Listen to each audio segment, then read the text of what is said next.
হিসাব সমীকরণ কোনো প্রতিষ্ঠানের একটি নির্দিষ্ট সময়ের মোট সম্পদের পরিমাণ, মালিকানা সত্ত্ব এবং বহির্দায় সমান হবে। অর্থাৎ যে কোনো ব্যবসা প্রতিষ্ঠানের তার একটা নির্দিষ্ট সময়ের মধ্যে ওই প্রতিষ্ঠানের সম্পদ, মালিকানা সত্ত্ব এবং বহির্দায় সমান হবে।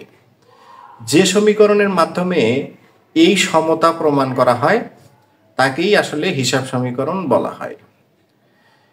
হিসাবশাস্ত্রবিদগণ হিসাব সমীকরণকে সম্পদ সমান দায় যোগ মালিকানা সত্ত্ব এই উপাদানগুলো দ্বারা প্রকাশ করেছেন। অর্থাৎ হিসাবশাস্ত্রবিদগণের মতে একটি প্রতিষ্ঠানের সম্পদ সবসময় ওই প্রতিষ্ঠানের দায় এবং মালিকানা সত্ত্বের যোগফলের সমান হবে। অর্থাৎ সম্পদ যা হবে দায় এবং মালিকানা সত্ত্ব যোগ করলে সমান হবে।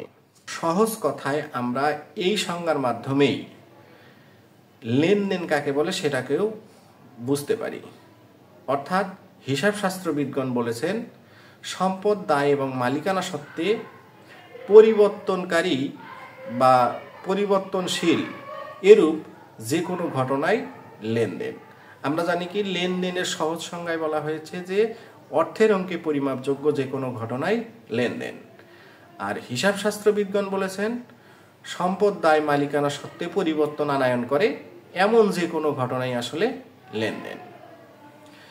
হিসাবশাস্ত্রবিদগণ হিসাব সমীকরণকে সম্পদ একটি সমীকরণের মাধ্যমেই প্রকাশ করেছেন, যে সমীকরণটি হচ্ছে A = L + E।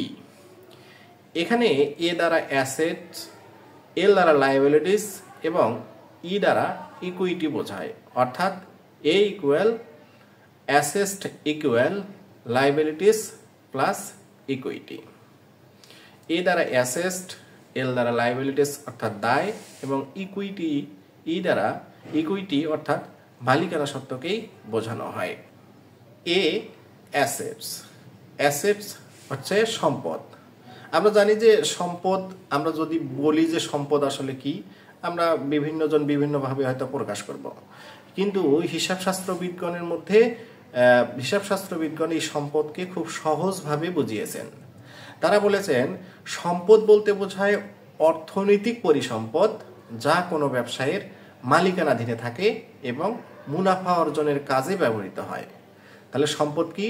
সম্পদ হচ্ছে অবশ্যই একটা অর্থনৈতিক পরিসম্পদ হবে যা কোনো ব্যক্তি বা ব্যবসায়ের মালিকানাধীনে থাকতে হবে এবং ওইটি দ্বারা অবশ্যই মুনাফা অর্জনের কাজে ব্যবহৃত হবে। অর্থাৎ মুনাফা অর্জনের কাজে ব্যবহৃত হবে, কোনো ব্যবসায়ের মালিকানাধীনে থাকতে হবে এবং এটি অবশ্যই একটি অর্থনৈতিক পরিসম্পদ হতে হবে।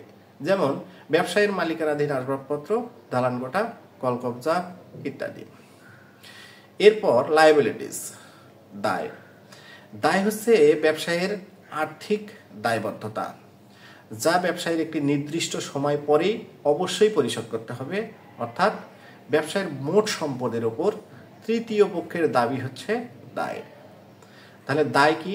দায় হচ্ছে অবশ্যই একটি ব্যবসা প্রতিষ্ঠানের আর্থিক দায়বদ্ধতা এবং এই দায় অবশ্যই একটি নির্দিষ্ট সময় পরে অবশ্যই পরিশোধ করতে হবে এবং এই দায়টি হচ্ছে ওই ব্যবসায়ের তৃতীয় পক্ষের দাবি।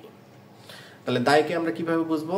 এটি একটি অবশ্যই আর্থিক দায়বদ্ধতা থাকতে হবে এবং এটি একটি নির্দিষ্ট সময় পরে পরিশোধ করতে হবে এবং এই দায় হচ্ছে ব্যবসায়ের তৃতীয় পক্ষের একটা দাবি। এরপর আছে কি? ইকুইটি। ই দ্বারা ইকুইটি অর্থাৎ মালিকানা সত্ত্বকে বোঝায়। ব্যবসায়ের মোট সম্পদ থেকে তৃতীয় পক্ষের দাবি অর্থাৎ কি দায় বা বহির্দায় বাদ দিলে যা অবশিষ্ট থাকে তাই হচ্ছে মালিকানা সত্ত্ব। মোট সম্পদের উপর মালিকের যে দাবি তাই হচ্ছে মালিকানা সত্ত্ব।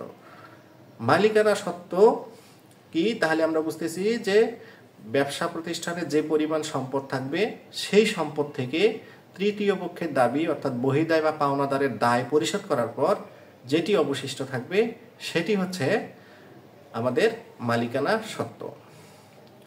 এই মালিকানা সত্ত্বকে প্রভাবিত করে এমন আবার 4টি উপাদান আছে। আমরা পরের ভিডিওতে সেটি আলোচনা করব।